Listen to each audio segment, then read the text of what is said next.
പ്രിയമുള്ള പ്രേക്ഷകരെ, ഭഗവത്ഗീതയിലെ അർജുന വിഷാദ യോഗമെന്ന 1-ാം അധ്യായത്തിലെ 24-25 ശ്ലോകങ്ങളാണ് ഇവിടെ നാം ചർച്ച ചെയ്യുന്നത്. നിങ്ങൾ ആദ്യമായി ശ്ലോകം ശ്രദ്ധിക്കുക.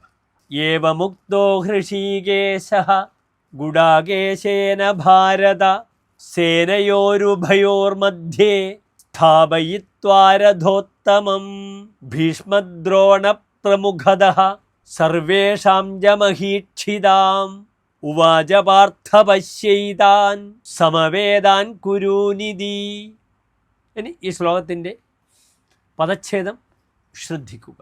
ഏവം ഉക്തഃ ഹൃഷീകേശഃ ഗുഡാകേശേന ഭാരത സേനയോഃ ഉഭയോഃ മധ്യേ സ്ഥാപയിത്വാ രഥോത്തമം ഭീഷ്മദ്രോണപ്രമുഖദഃ സർവേഷാം ച മഹീക്ഷിതാം ഉവാച പാർത്ഥ പശ്യ ഏതാൻ സമവേദാൻ കുരൂൻ ഇതി.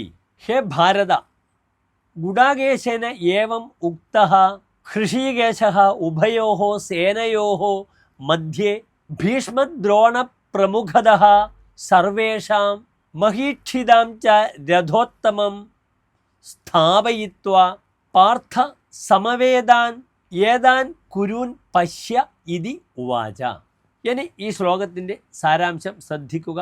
സഞ്ജയൻ ധൃതരാഷ്ട്രരോട് ഇപ്രകാരം പറഞ്ഞു: അല്ലയോ ഭാരത, അർജുനൻ ഇപ്രകാരം ശ്രീകൃഷ്ണനോട് 2 സേനകൾക്കുമിടയിൽ തൻ്റെ രഥത്തെ നയിക്കാൻ ആവശ്യപ്പെട്ടപ്പോൾ ശ്രീകൃഷ്ണ ഭഗവാൻ അപ്രകാരം ഭീഷ്മദ്രോണാദികളുടെയും കൗരവ രാജാക്കന്മാരുടെയും മുമ്പിലായി 2 സേനകളുടെയും മധ്യത്തിൽ തേര് കൊണ്ട് നിർത്തിയിട്ട് ഇപ്രകാരം പറഞ്ഞു: ഹേ പാർത്ഥ അർജുന, ഇവിടെ ഒത്തുകൂടിയിരിക്കുന്ന ഈ കൗരവരെ കണ്ടാലും.